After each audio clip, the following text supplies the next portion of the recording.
দূরপাল্লার শক্তিশালী ক্ষেপণাস্ত্র দিয়ে রাশিয়ার ভিতরে হামলা চালাতে ইউক্রেনকে অনুমতি দিয়েছেন president Joe Biden.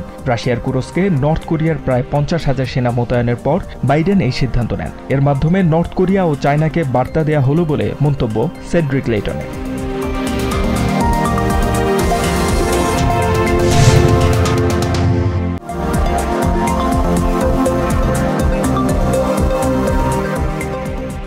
Attorney general পদে ম্যাট গেটস কখনোই সেনেটের অনুমোদন পাবেন না বলে মনে করছেন Republican congressman max Miller. Capitol হিলে দেয়া এক সাক্ষাৎকারে তিনি বলেছেন, গেটসের মতো ব্যক্তি জাস্টিস ডিপার্টমেন্টের সর্বোচ্চ পদে আসীন হতে পারেন না।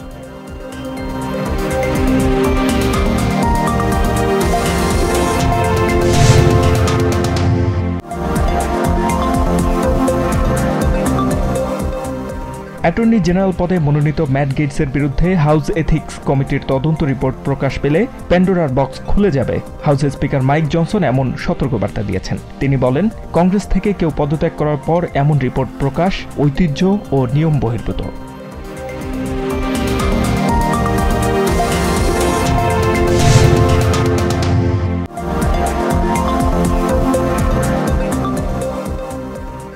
হেলথ ও হিউম্যান সার্ভিসেস সেক্রেটারি হিসেবে রবার্ট এফ কেনেডি জুনিয়রের মনোনয়নকে পুরো দেশের স্বাস্থ্য খাতের জন্য ভয়াবহ অশনি সংকট হিসেবে দেখছেন বিশেষজ্ঞরা। তারা বলছেন, আরএফকে স্বাস্থ্য খাতের উপর মানুষের আস্থা নষ্ট করে দিবেন। এই মনোনয়নকে দেশের মানুষের সাথে নিষ্ঠুর রসিকতা বলেও মন্তব্য করেন তারা।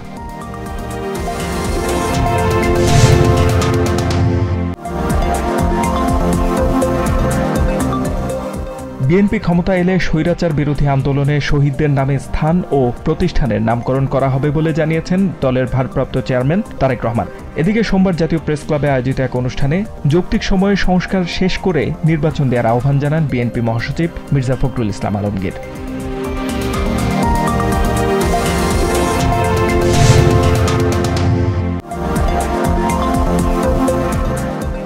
জুলাই আগস্টের গণহত্যা ও মানবতা বিরোধী অপরাধে জড়িত থাকার অভিযোগে গ্রেপ্তার হওয়া সাবেক 9 মন্ত্রীসহ 13 জনকে কারাগারে পাঠিয়েছে আন্তর্জাতিক অপরাধ ট্রাইব্যুনাল। আদালতে চিফ প্রসিকিউটর বলেন, শুধু গণহত্যা নয়, শেখ হাসিনাকে স্বৈরাচার রূপে আসীন করেছিলেন এই 13 আসামি।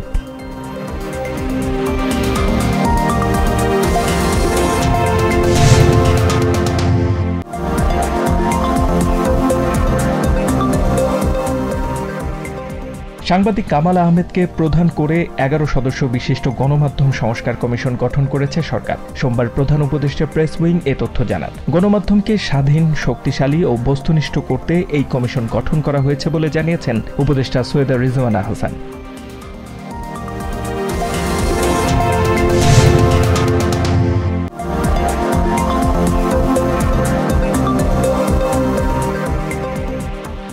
গণঅভ্যুত্থানে শেখ হাসিনার পতন ভারতের ইতিহাসে সবচেয়ে বড় রাজনৈতিক, কূটনৈতিক ও কৌশলগত পরাজয়, এমন মন্তব্য করে টিআইবি নির্বাহী পরিচালক ডক্টর ইফতেখারুজ্জামান বলেছেন, এই পরাজয় মেনে নিতে পারছে না ভারত। সোমবার সকালে এক সংবাদ সম্মেলনে এসব তথ্য জানায় টিআইবি।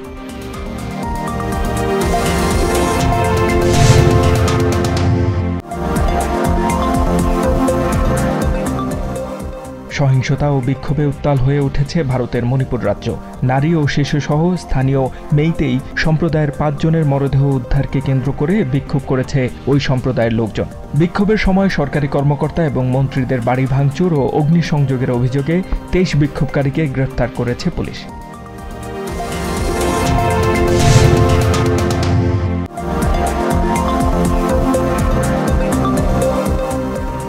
হোবার্টে সিরিজের তৃতীয় টি-20তে পাকিস্তানকে 7 উইকেটে হারিয়েছে অস্ট্রেলিয়া। দলের সর্বোচ্চ 41 রান করেন বাবর আজম। দ্বিতীয় সর্বোচ্চ 24 রান করে দলীয় 61 রানে আউট হন হাসিবুল্লাহ। দলের ব্যাটিং ব্যর্থতায় শেষ পর্যন্ত 18.1 ওভারে 117 রানে অল আউট হয় পাকিস্তান।